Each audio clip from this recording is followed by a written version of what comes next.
The Asics Novablast 3, quite possibly the most overbuilt daily trainer you could possibly buy.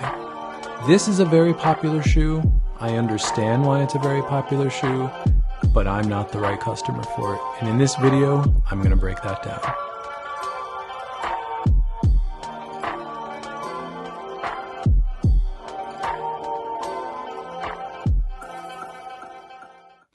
I'm not going to lie. I struggled a lot with the Novablast 3. I struggled to understand what this shoe was.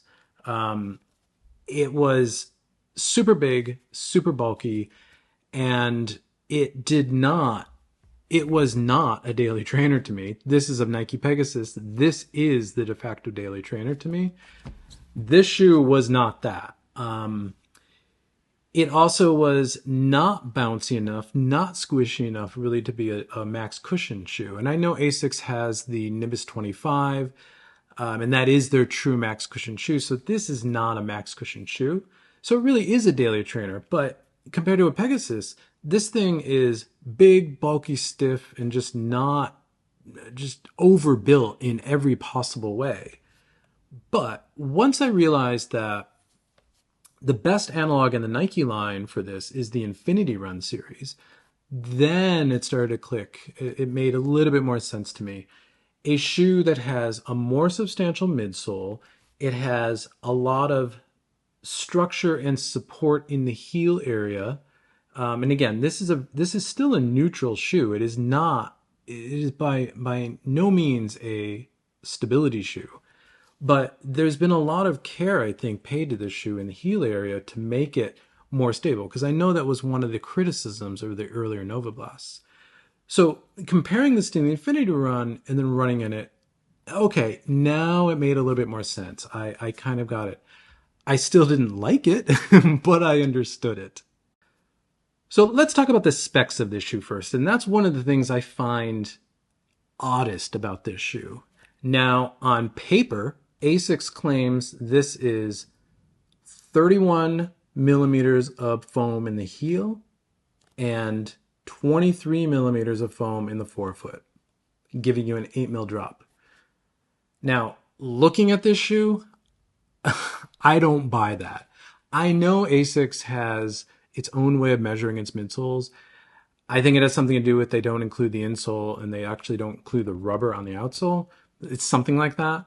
But even if you don't do that, this shoe is not a 31-23 shoe. I mean, let's compare it to a Pegasus. Now, this is a 33-23 mil shoe, 10 mil drop. I mean, if you look at these two shoes, there is a massive difference in how these two shoes look. This, I believe, is 23 in the forefoot and 33 in the heel. But this, there's no way this is 23 millimeters in the forefoot. Compare it to an Invincible Run. The Invincible Run is 31 mil in the forefoot and 40-ish, depending on which spec you read, in the heel. Again, comparing these two shoes, they look much more similar, but still, this looks fairly big. And then the last shoe, which this is not a competitor. This is not a daily trainer. This is an Alpha Fly 2. But when I look at this is also 32 mil stack height and 40 in the heel. The relationship in the size and the bulk of these two shoes makes more sense. So I don't know what the actual specs are in this shoe as far as the stack height. Again, Asics says 31-23. I think it's probably more 36-28, somewhere in there. And I realize there is a lot of foam that wraps around the foot in this shoe. There's a lot of overbuiltness on this.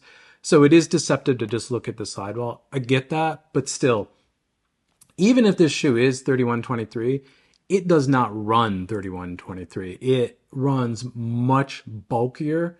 There is absolutely no ground feel in this shoe. And in fact, when I'm wearing this shoe, it just feels like a boat. It feels like I'm wearing a clown shoe. When I look down at my feet, it actually looks kind of comical. And again, pulling up an Alpha Fly, I think proportion-wise, these two shoes proportionally look similar. Now, I do consider the Alpha Fly a very bulky shoe, but it is also a race shoe that's designed for something very specific where the bulk makes a lot of sense. This, as a daily trainer, I don't ever want a daily trainer this bulky. I want a daily trainer that has more ground feel, that has more flexibility, that has more sort of nimbleness. None of those words describe this shoe whatsoever. This is a size 9. It's true to size for me. I have seen comments that it runs a little long. I'm not finding that. It actually fits me as it should. It fits true to size for me. It's just enormous and bulky, and it feels every ounce of that when you're running on it. This is a shoe that feels bigger and heavier than it actually is. And about the weight, this shoe is around 250 grams. This one specifically that I measured, I think it's 257 exactly, the pair that I have, which is, for this size of this thing, it is fairly lightweight. It's actually impressive. It's lighter than a peg. And that's pretty impressive. I think this foam is light. Overall, the shoe is light, but again, it doesn't run that way. On foot, this thing feels like it weighs a ton. And the lack of nimbleness in this makes it feel even bulkier and even heavier.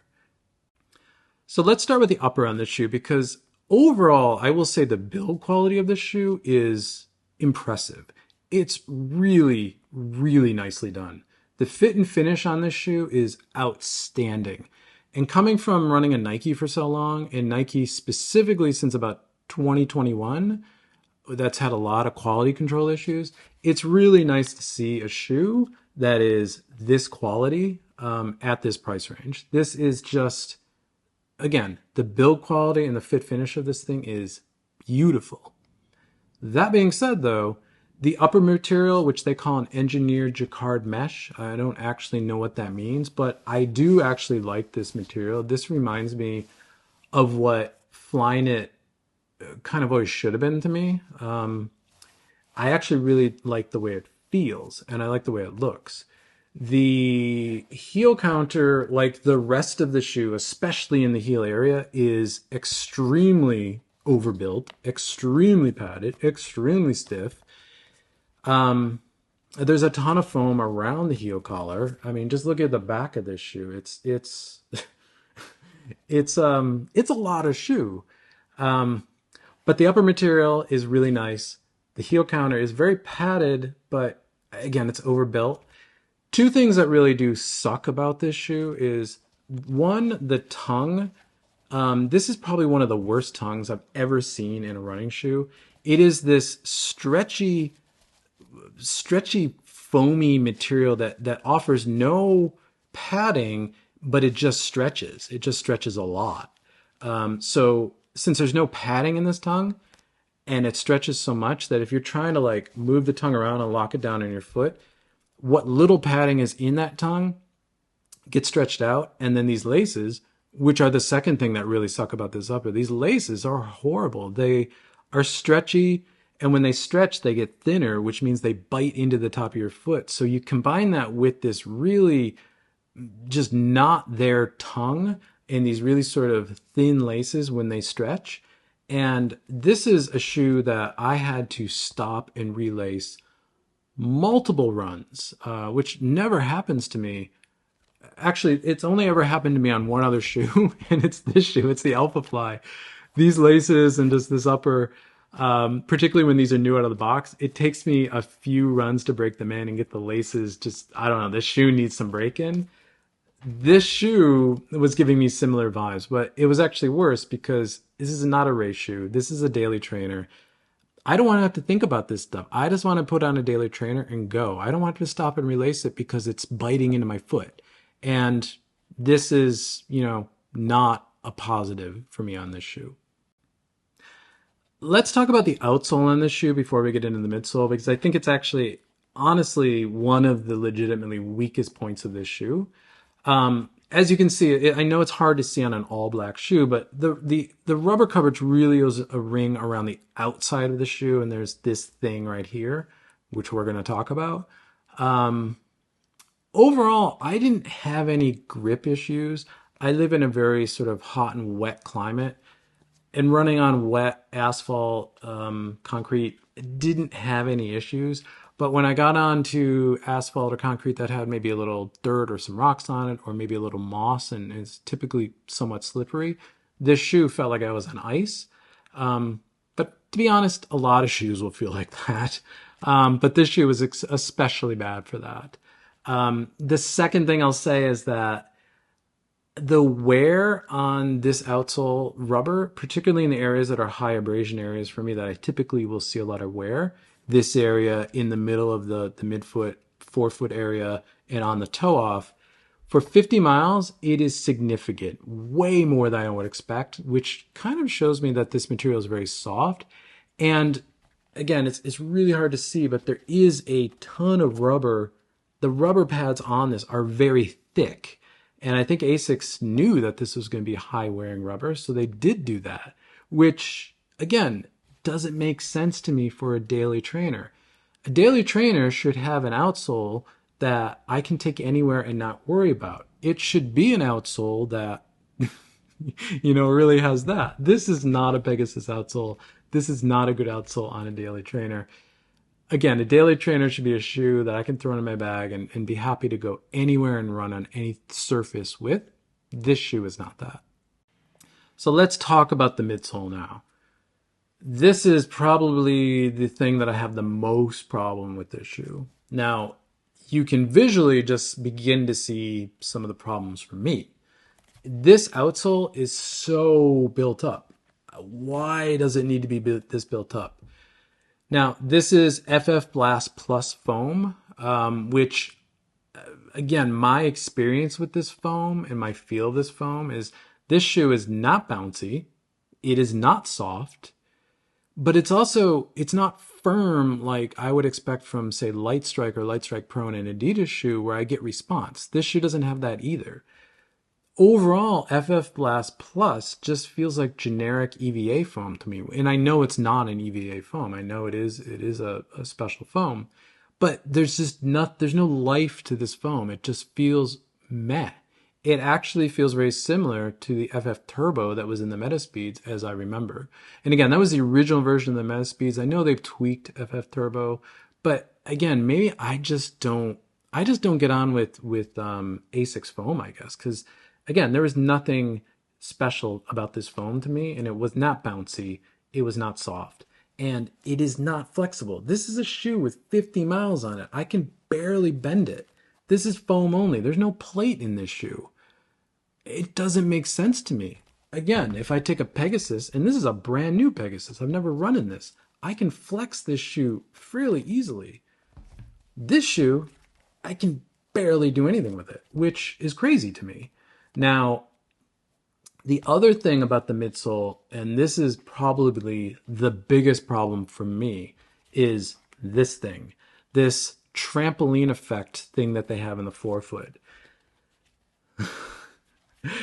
This is a huge problem for me personally, because I'm a forefoot striker. I want to be able to land in the shoe in this area, which means it's a bit ahead of this trampoline thing that's in the midsole here. But this shoe doesn't want me to do that. This shoe wants me to land flat. It wants me to land really towards the tail end of it, past behind the ball of my foot. This shoe does a very similar thing that the Invincible 1 and 2 did. If you want to know more about that, go watch my Invincible 3 review video. I talk more extensively about that. But this shoe forces me to run in a midfoot or a very flat strike, which for a daily trainer, I don't want it. I don't want a shoe telling me that, doing that for me. I want to be able to run how I want to run, because it's a daily trainer and I should be able to get up on my toe. I should be able to use it for anything and do anything I want with it. It shouldn't be forcing me to do anything specifically. But just because I don't like this thing doesn't mean that it doesn't work. And this is where I do think it works for heel strikers. I do occasionally see someone on the route that I normally run on who does run in this shoe, He's a big, tall, 6 foot plus French guy who loves this shoe, and he's a heel striker. And when I've run with him when he's been wearing this shoe, I see how he is landing heel, transitioning forward, engaging this trampoline, and then the toe spring, which is pretty extreme in this shoe, is really pushing him forward. It works beautifully, and then I'm behind him in this shoe struggling. So I think this shoe is a really good heel striker option, or if you're someone who is more midfoot and maybe does land very flat, maybe your heel does contact first and then you roll into the midfoot as opposed to just being a classic heel striker. This shoe is probably going to work very well, and in fact I would recommend this for you because the foam is stiff enough. There's enough overbuiltness in this heel that's giving you enough sort of structure and stability. And this trampoline thing with the toe spring, the ramp here in the toe, is probably going to work really well for you. And all the things he loves about the shoe and all the things I hate about the shoe, it makes total sense if you're a heel striker. How am I going to use this shoe? Well, to be honest, I'm not. This was a struggle to get to 51.5 miles.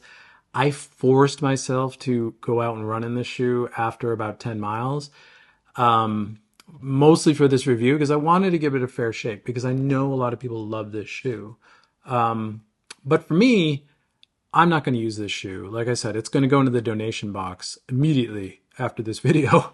Like, I never want to run in this shoe again, and I'm happy I don't have to run in this shoe again. But again, if you are a heel striker or a larger runner. Now, I'm 5'8", I'm about 160 to 180 pounds, depending on where I am in a training cycle. I'm not a small runner by any means, but I'm also not a large runner either. If I was, say, over 6 foot tall and, over 200 pounds, this probably would be an amazing daily trainer. In fact, if a larger runner, particularly a newer runner that was maybe starting a Couch to 5K program, wanted the one shoe to get started in, this would be a very good candidate because there's enough structure and stability in this shoe that it's going to help a new runner figure out, how to run. A new runner's probably going to be landing on their heel a lot. This shoe's going to, protect them and help them. And the rocker in it's going to move them forward and get them into a toe off. They're going to learn, how to use the front of their foot much more. This is a beautiful shoe for, I think, a larger, newer runner. That's not to say it's a beginner shoe. I think if you are a more advanced runner and you do like a more substantial shoe, you do like something that's a little bit less lively but stiffer, firmer, this is probably going to work really well for you. And again, I know a lot of people love this shoe, and it makes sense. This is all of the trends right now in running, circa 2023 when this video is recorded. A lot of midsole, a huge contact patch, and in fact, it is very similar to the Alpha Fly as far as contact patch. A lot of sort of structure in the heel that will help transition the foot forward. This kind of ticks all the boxes about where the trends are right now for daily trainers, for the masses. So I feel like I'm kind of kicking the hornet's nest a little bit with this review because I know the Novablast is beloved by many people, but it just doesn't work for me. And because it doesn't work for me doesn't mean it's a bad shoe. And something I'm always going to do on this channel is I'm going to try to be very upfront about what works for me. And I'm really only talking from my perspective about what works for me and what I want to run in. And the Novablast is not a shoe that I want to run in. Let me know in the comments what you think about the Novablast 3. I'm expecting a lot of conversation in these comments. And with that, that's all I have for today, and I will see you in the next one.